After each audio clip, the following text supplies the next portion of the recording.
Assalamu alaikum wa rahmatullahi wa barakatuhu. Welcome to my YouTube channel, Arman's Math Insights. May peace, mercy, and blessings of Allah subhanahu wa ta'ala be on all of you. I hope you all of them are quite oiled by the grace of Almighty Allah subhanahu wa ta'ala. সুপ্রিয় শিক্ষার্থী বন্ধুরা, আশা করি তোমরা সকলেই অনেক অনেক ভালো আছো। আমিও আল্লাহ তাআলার অশেষ রহমতে অনেক ভালো আছি। তো আজকে আমরা আজকে আমি তোমাদের সামনে উপস্থাপন করব অষ্টম শ্রেণী 2024 শিক্ষাবর্ষের গণিত বইয়ের পৃষ্ঠা নাম্বার 39 এর যে টপিকসটা আছে, সংখ্যা রেখায় অবরোধ সংখ্যার অবস্থান নির্ণয়। দ্যাট মিনস √2, √3 এই সংখ্যাগুলোকে আমরা কিভাবে পিথাগোরাসের সূত্র অ্যাপ্লাই করে আমরা এখানে দেখাতে পারি সেটা আমরা এখানে দেখাবো। তো এখানে প্রথমে যেটা দেওয়া আছে সেটি হচ্ছে যে সংখ্যা রেখায় অমূলদ সংখ্যার অবস্থান নির্ণয়। পূর্বে সংখ্যা রেখা সম্পর্কে জেনেছো, আমরা এর আগের টপিকস গুলোতে সংখ্যা রেখা সম্পর্কে জেনেছি। তো পিথাগোরাসের সূত্র সম্পর্কেও জেনেছো। পিথাগোরাসের সূত্র হচ্ছে অতিভুজের উপর স্কোয়ার সমান সমান ভূমি স্কোয়ার যোগ লম্ব স্কোয়ার। এই সূত্রটাও আমরা জেনেছি। তো একটা সমকোণী ত্রিভুজের অতিভুজ সমকোণের বিপরীত বাহুকে অতিভুজ বলা হয়। এই অতিভুজের সূত্রটা যেটা অতিভুজের উপর স্কোয়ার ইজ ইকুয়াল টু লম্ব স্কোয়ার যোগ ভূমি স্কোয়ার। এই সূত্রটা সম্পর্কেও আমরা জেনেছি। এখন আমরা সংখ্যা রেখায় অমূলদ সংখ্যার অবস্থান সম্পর্কে আলোচনা করব। তো সংখ্যা রেখায় √2 এবং √3 এর অবস্থান নির্ণয়। সংখ্যা রেখায় মূলদ সংখ্যা রেখায় মূল বিন্দু 0 থেকে, দ্যাট মিনস এখানে যে সংখ্যা রেখাটা নেওয়া হয়েছে এইটার 0 বিন্দু থেকে প্রথমে আমরা 1 একক দূরে, তাহলে সংখ্যা রেখার 0 বিন্দু থেকে 1 একক দূরে আমি যদি যাই তাহলে সংখ্যা রেখার 0 বিন্দুটা আমাদের আছে এখানে। তাহলে এই 0 বিন্দু থেকে আমি যাব প্রথমে 1 একক দূরে। তাহলে এখানে 1 একক দূরে যদি আমি আসি এই জায়গায়, এটা হচ্ছে সংখ্যা রেখার মূল বিন্দু। তাহলে এই মূল বিন্দু থেকে আমরা 1 একক দূরে এখানে আসে পৌঁছালাম, দ্যাট মিনস এই বি বিন্দুতে। তাহলে সংখ্যা রেখার 0 বিন্দু থেকে এটা হচ্ছে সম্পূর্ণটা সংখ্যা রেখা। এই সম্পূর্ণ সংখ্যা রেখার আচ্ছা, এই সম্পূর্ণ সংখ্যা রেখার এই 0 বিন্দু থেকে আমরা যদি ডান দিকে 1 একক দূরে এসে এই বি বিন্দুতে, বি বিন্দুর উপর এক 1 একক দূরত্বে আবার একটা বিন্দু নিলাম এ। তাহলে এ বিন্দু যখন নিলাম তখন এটা হয়ে গেল আমাদের ভূমি, এইটা, আর এটা হয়ে গেল আমাদের উচ্চতা। তাহলে ভূমি আর উচ্চতা এই দুটা যদি আমরা পাই তাহলে এটা আমরা হচ্ছে এইবারে 0 বিন্দু থেকে যদি এ পর্যন্ত একটা সংযোগ করে দেই, দ্যাট মিনস 0 আর দ্যাট মিনস 0 আর হচ্ছে এ, এই দুটা যোগ করলাম। তাহলে এই দুটা যোগ করলে আমাদের যে মানটা আসে সেটা হচ্ছে এখানে √2।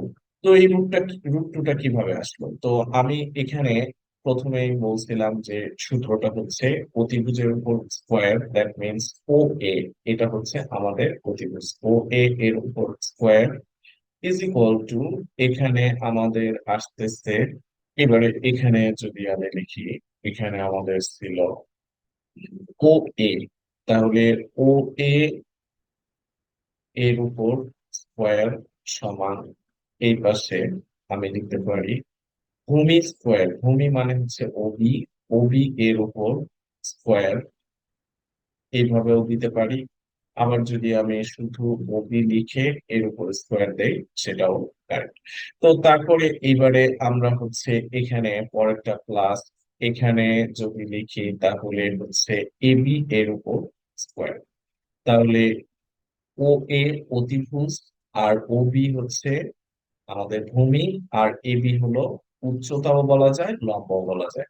তো এখন এখানে আমাদের যে মানটা আসছে ওবি, ওবি এর মান আছে 1 এর উপর স্কোয়ার। তারপরে এবারে এবি, এবি ও এক একক দূরে, এই জন্য এবি এর উপরও স্কোয়ার। তারপরে এবারে আমি যদি এখানে ক্যালকুলেশন করি, এক এককে এক, একের উপর স্কোয়ার মানে এক, আর হচ্ছে এখানেও একের উপর স্কোয়ার মানে এক, তার মানে আমরা পেলাম দুই।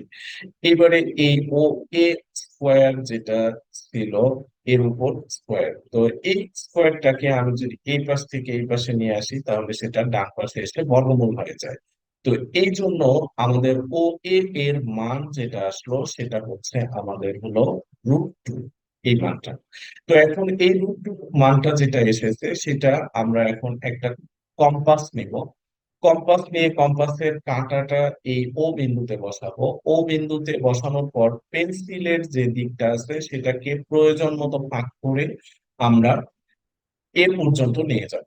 তাহলে আমাদের যতটুকু প্রয়োজন এ পর্যন্ত যেতে ঠিক ততটুকু পরিমাণ আমরা এখানে কম্পাসটাকে প্রসারিত করব। তাহলে প্রসারিত করলে আমাদের হচ্ছে এ পর্যন্ত যতটুকু আসে, এই এ পর্যন্ত আসার পর এই মাপটা ও এ এর সমান মাপ নিয়ে আমি যদি ও কে কেন্দ্র করে এবারে সরলরেখার উপর একটা বৃত্তচাপ আঁকি, তাহলে বৃত্তচাপটা তখন এই বিন্দুতে এসে সেট করে, দ্যাট মিনস ডি বিন্দু।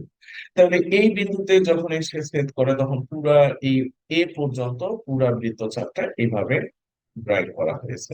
তাহলে এই বৃত্তচাপটা যদি এটা ডি হয় তাহলে এইবারে ডি আমাদের আরেকটা নতুন বিন্দু, এই ডি বিন্দু থেকে উপরের দিকে এক একক দূরে আমরা সি বিন্দু নিলাম। তাহলে এই সি বিন্দু যখন নিলাম এইটার দূরত্ব হয়ে গেল এক একক। আর এখান থেকে এই যে এই ও বিন্দু থেকে শুরু করে আমাদের ডি পর্যন্ত এই দূরত্বটা হয়ে গেল √2।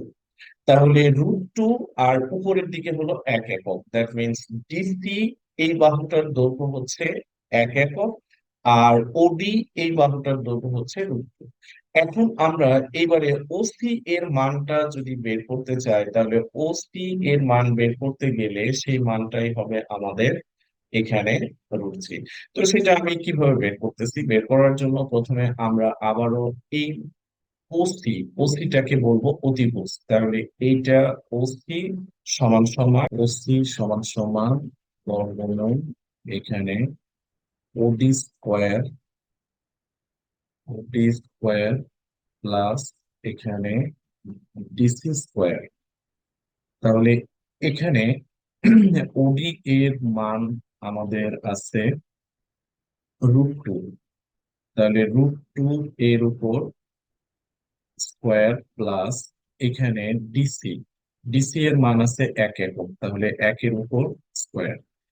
এবারে আমি যদি √2 এর উপর স্কোয়ার কথাটার অর্থ হচ্ছে যে রুট এর মান যেহেতু 1/2, সুতরাং এখানে আমরা যদি এটার ক্যালকুলেশন করতে চাই তাহলে আমাদের √2, দ্যাট মিনস 2 এর উপর স্কোয়ার আছে ইন্টু তখন 1/2 আসে, দুই দুই কেটে যায়। তাহলে কেটে গেলে 2 এর পাওয়ার থাকে 1। তো এই ওয়ানটা আর দেওয়া লাগে না, এই জন্য আমরা এখানে লিখি 2 যোগ একের বর্গ মানে হচ্ছে এক। তাহলে এখানে আসলো √3। তাহলে এই √3 হচ্ছে এই যে এখান থেকে শুরু করে আমাদের এই ই ও পর্যন্ত, ও থেকে ই পর্যন্ত এটা হচ্ছে আমাদের √3 বিন্দু চিহ্নিত করা হলো। তাহলে √3 আমাদের এই জায়গায় এসে আমরা পেলাম। So, my dear friends and students, what I am trying to say, I think you can understand. If you don't understand, just review the video. I think you will get a clear concept from my video. তো এই পর্যন্ত আমরা যেটা শিখলাম সেটা হচ্ছে √3 এর মান এবং √2 এর মান কিভাবে সংখ্যা রেখায় বসাই। তাহলে সংখ্যা রেখার এই মানগুলো বসানো আমরা এখানে যেটা চিহ্নিত করলাম যে এখানে √3 হলো ওসি সমান সমান √3 ছিল। এখন ও বিন্দু হতে ডান দিকে সংখ্যা রেখায় ওসি এর সমান করে আমরা একটি বিন্দু ই নেই, তাহলে ই বিন্দুই সংখ্যা রেখায় √3 এর অবস্থান নির্দেশ করবে। তো এখানে এখন একক কাজ আছে, একই পদ্ধতি অনুসরণ করে √4 √5, √6 এবং √7 বিন্দুগুলোর অবস্থান নির্ণয় করো। তো এই বিন্দুগুলোর অবস্থান যদি আমরা নির্ণয় করতে চাই, তাহলে এই বিন্দুগুলোর অবস্থান নির্ণয় করতে গেলে আমাদেরকে যে কাজটি করতে হবে সেটি হচ্ছে, আমি যদি এই সংখ্যা রেখার উপরে এই মানগুলো দেখায়, তাহলে এইবারে আমরা যে সংখ্যা রেখাটা আমাদের ছিল, এই সংখ্যা রেখার এই বিন্দুতে আমরা একটা